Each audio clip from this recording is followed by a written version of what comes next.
मसीह मोर राजा, मोर जीवन के आधार। तोर प्रेम मन पाए ओ शांति, तोर नाम है उद्धार। यीशु मसीह मोर राजा, मोर जीवन के आधार। तोर दया कृपाले, दया कृपाले भर गे मोर संसार। यीशु मसीह मोर राजा, मोर जीवन के आधार। तोर प्रेम में पायो शांति, तोर नाम है उद्धार।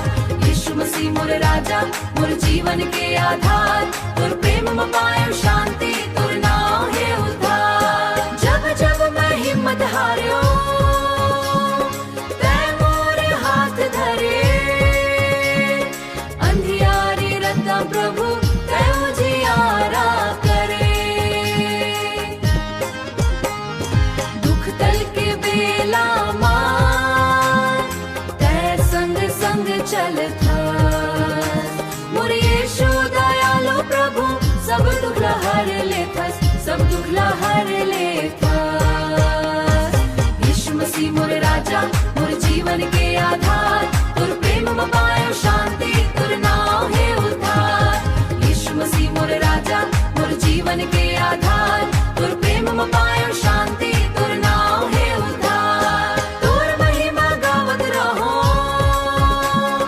दिन और तिहा बरा। तोर चरणन मन पायो प्रभु सुख शांति अपार। आवो संग मिल के गावो यीशु के जय जयकार। धरती आकाश गूंजे होवे महिमा पार, होवे महिमा पार। यीशु मोर सहारा प्रभु रिक्ता जीव उदास। जय हो यीशु राजा, सच्चा जीवन सा।